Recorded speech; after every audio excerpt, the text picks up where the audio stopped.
America అధ్యక్షుడు Donald Trump మరోసారి అంతర్జాతీయ వేదికపై పిచ్చి కూతలు కోస్తున్నాడు. ఎప్పట్లాగే భారత్ పాకిస్తాన్ ఘర్షణల విషయంలో తన గొప్పతనాన్ని ప్రదర్శించుకునే ప్రయత్నం చేశాడు. సౌదీ అరేబియాలో జరిగిన యుఎస్ సౌదీ ఇన్వెస్ట్మెంట్ ఫోరంలో పాల్గొన్న ట్రంప్ తనదైన శైలిలో అబద్ధాలు వెల్లవేశాడు. భారత్ పాకిస్తాన్ల మధ్య ఉద్రిక్తతలు తీవ్రమై అవి అణుయుద్ధానికి దారితీసే సమయంలో తాను జోక్యం చేసుకోకపోయి ఉంటే లక్షలాదిగా జనం ప్రాణాలు కోల్పోయేవారని ట్రంప్ చెప్పుకొచ్చాడు. అంతేకాదు భారత్ పాకిస్తాన్ యుద్ధం ఆపటానికి తాను ఎవరినీ బతిమాలలేదని, కేవలం ఆర్థిక బెదిరింపులు చేశానని చెప్పాడు. ఆ రెండు దేశాలపై ఏకంగా 350% టారిఫ్లు విధిస్తానని బెదిరించడంతో పాటు ఆర్థికపరమైన ఒత్తిడి తీసుకొచ్చానని, ఒక వ్యూహం ప్రకారం దీన్ని అమలు చేశానని, ఈ వ్యూహం చాలా అద్భుతంగా పనిచేసిందని, ఘర్షణ పూర్తిగా జీరో అయిపోయిందని ట్రంప్ ఆ ఫోరంలో చెప్పుకొచ్చాడు. ట్రంప్ చేసిన వ్యాఖ్యల్లో అత్యంత వివాదాస్పదమైనటువంటి అంశం ఏంటంటే ప్రధానమంత్రి నరేంద్ర మోదీ ప్రస్తావన. యుద్ధాన్ని ఆపమని కోరుతూ మోదీ తనకు స్వయంగా కాల్ చేశారని, అందుకే నేను యుద్ధం ఆపానని ట్రంప్ సొంత డబ్బా కొట్టేసుకున్నాడు. యుద్ధం ఆపడంతో పాటు శాంతి స్థాపనకు తాను చేసిన కృషికి పాకిస్తాన్ ప్రధాని షెహబాజ్ షరీఫ్ కూడా కృతజ్ఞతలు చెప్పారని గొప్పలకు పోయాడు. ట్రంప్ చేసిన ఈ వ్యాఖ్యలు అంతర్జాతీయ స్థాయిలో ఇప్పుడు పెద్ద చర్చకే దారితీస్తున్నాయి.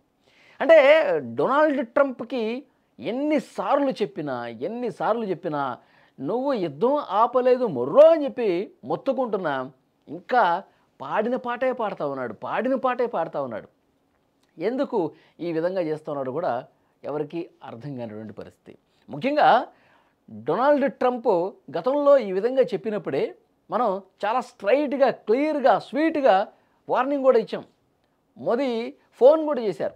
ప్రధానమంత్రి నరేంద్ర మోదీ ఫోన్ చేసి అసలు మూడో వ్యక్తి ప్రమేయం లేదు, మీరు దయచేసి ఇంకొకసారి దీని గురించి మాట్లాడకండి, ఇది ఎవరూ కూడా యుద్ధం ఆపలా, మా రెండు దేశాల సైనిక ప్రతినిధులు మాట్లాడుకొని యుద్ధాన్ని విరమింపజేసుకున్నాం, ఇతర ఏ దేశం ప్రమేయం లేదు, మీరు అనవసరంగా కలగజేసుకొని మీరు కేవలం గొప్పలకు పోవటం కోసం ఈ విధంగా యుద్ధం గురించి మాట్లాడుతూ ఉన్నారు, ఇది మంచి పద్ధతి కాదని చెప్పి చాలా స్వీట్గానే వార్నింగ్ ఇచ్చారు ప్రధానమంత్రి నరేంద్ర మోదీ గారు.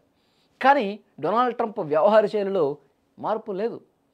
ఇంకా ఆయన పిచ్చి పరాకాష్ఠకు చేరింది. ఎక్కడ అవకాశం దొరికితే అక్కడ, ఎక్కడ మీటింగ్లు పెడితే అక్కడ యుద్ధాన్ని నేనే ఆపాను, ఎందుకంటే ఆయనకి శాంతి బహుమతి కావాలి, నోబెల్ శాంతి బహుమతి కావాలి కాబట్టి ఇట్లా చెప్పుకుంటా పోతా ఉన్నాడు. ఎక్కడ ఘర్షణ జరిగినా ఆ ఘర్షణ ఆపింది నేనే అని చెప్పేసి అంటూ ఉన్నాడు. సో డెఫినెట్గా డొనాల్డ్ ట్రంప్ ఇక ఆయన వ్యవహార శైలే అలా ఉంటుంది, ఆయన మనస్తత్వమే అది. కాబట్టి ఇది ఆయనంత సీరియస్గా తీసుకోవాల్సిన అవసరం లేదని చెప్పి ఇక్కడ క్లియర్గా అర్థం చేసుకోవాల్సిన విషయం.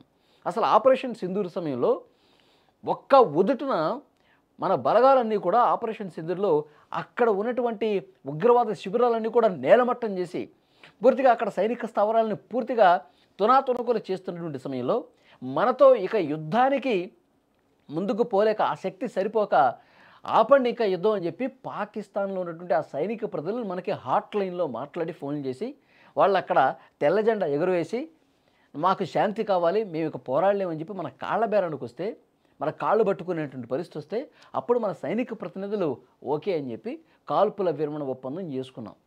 ఇది జరిగింది. కానీ డొనాల్డ్ ట్రంప్ నేను ఫోన్ చేశాను, మీరు యుద్ధం ఆపితేనే మంచి వాణిజ్య ఒప్పందం చేసుకుంటాం, లేదంటే 350% మీకు సుంకాలు విధిస్తాను, నేను ఇట్లా బెదిరిస్తేనే వాళ్ళు అట్లా యుద్ధం ఆపుకున్నారు అని ఎక్కడ పడితే అక్కడ మాట్లాడుతూ ఉన్నాడు. ఇక పైపెచ్చు మోదీ గారు ఫోన్ చేసి ప్లీజ్ యుద్ధాన్ని ఆపండి అని చెప్పి అన్నాడు. అంటే మనం భయపడిపోయి, పాకిస్తాన్ దాడి చేస్తుంటే మనం భయపడిపోయి మోదీ గారు ఫోన్ చేశారంటే ట్రంప్కి పాకిస్తాన్తో మాట్లాడి యుద్ధాన్ని విరమించని. కొద్దిగానే అర్థం ఉందా, కొద్దిగానే బుద్ధి ఉందా? సోషల్ మీడియాలో ఇలాంటి కామెంట్లు వస్తున్నాయి డొనాల్డ్ ట్రంప్కి. ఇంకా నువ్వు మారవా డొనాల్డ్ ట్రంప్? ఒక నిర్ణయం తీసుకుంటాడు, వెంటనే ఆ నిర్ణయాన్ని మళ్ళీ మార్చేసుకుంటాడు. ఒక కామెంట్ చేస్తాడు, మళ్ళీ ఆ కామెంట్ని మార్చేస్తాడు. ఇలాంటి పిచ్చి పిచ్చి ప్రేరేపణలు ఇకనైనా మానుకో ట్రంప్ అంటూ సోషల్ మీడియా వేదికగా భారతీయులందరూ కూడా ట్రంప్ని ఒక ఆట ఆడుకుంటున్న పరిస్థితుంది.